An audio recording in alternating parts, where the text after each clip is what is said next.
things in the hallways, adventures we find, spells and enchantments, trouble on our mind. That's so wizards, oh, oh, oh, oh. Life is a spell we know. We're casting joy and glow, oh, oh. That's a wizard show. Broadcasting live from Site B, located in the mythical town of Fresno, Nevada, which does not in fact exist. It's your boy, the OGGM, coming to you live at 2:41 in the afternoon at the 5th day of November. The sun has come out. My head is starting to feel a little better. I miss you, summer. I miss you so much. And I'm not an attorney, but I've hung out with an attorney, and I've seen a lot of episodes of legal action, Law and Order. Is this legit another class action suit being filed against D&D Beyond? Well, let's take a look at where this story came from. So I got this email today from Bryson Harris, CQ and Demi, proof of claim, D&D Beyond. Dear client, we are receiving this email because you retained Bryson Harris, Suki, and Deme, PLLC, to represent you in an arbitration. No, I didn't.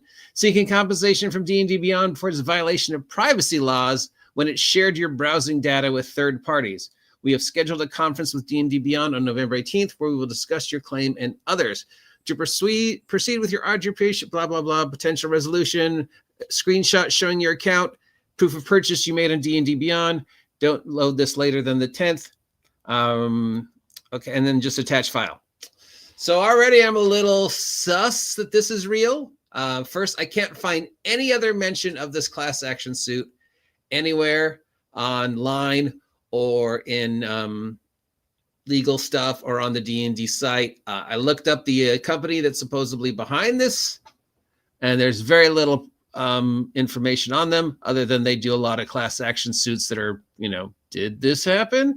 So I don't know. I mean, D&D Beyond selling your information to third parties, whether intentionally or accidentally, doesn't feel like that's far out there. I find it very weird that a week after D&D Beyond posted their brand new terms of services, and one of the brand new Wizards of the Coast terms of services, you can't file or be part of a class action suit against us.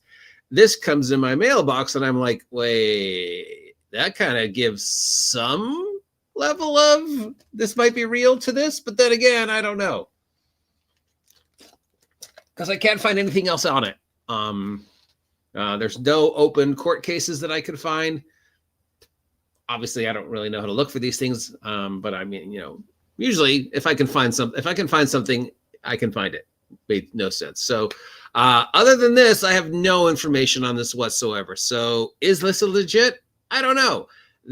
I've received a lot of, class action suits. Hey, Kellogg owes you, something. And, 2 years later, you get a check for 15 cents. Over the years. And they all look a little bit more professional than this one. I mean, it doesn't even want to know my name or any of my personal information or just attach. And yeah. And I don't remember ever hearing about these guys before or any class action suits. So take this with a grain of salt. Is this newsworthy? Is this real? Or is this... Now, is there an actual class action suit? I can't find any other notices of class action suit. This letter doesn't seem very professional compared to other ones I've seen in similar vein. I can find very little information about the legal firm that's supposedly behind this class action suit. Nobody else in the industry has mentioned it. But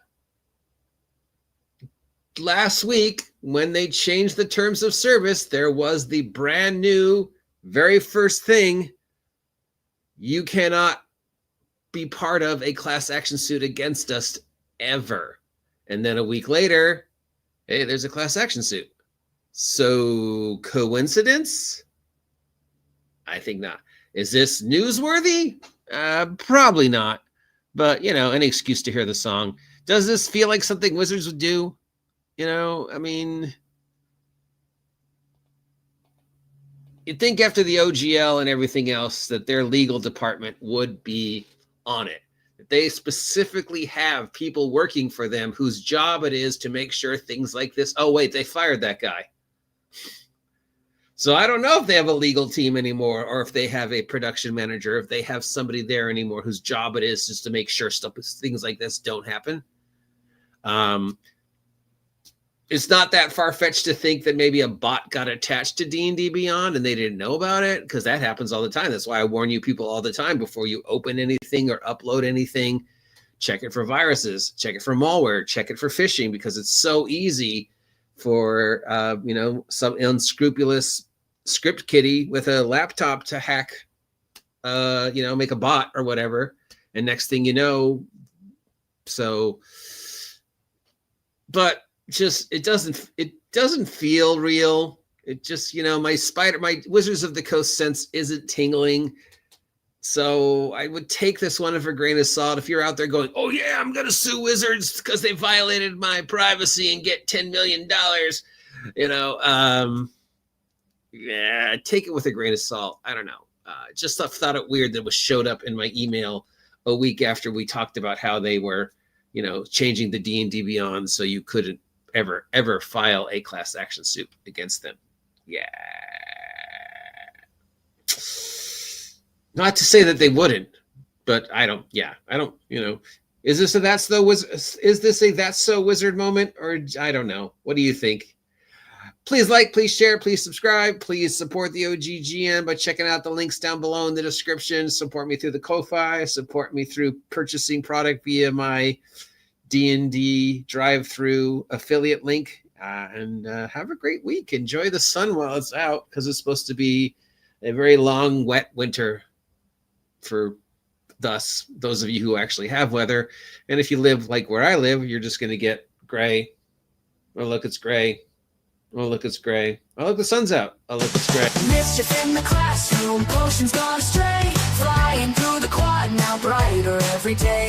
Laugh till we cry hard, sneaking out at night. Cloaks in the moonlight, everything feels right.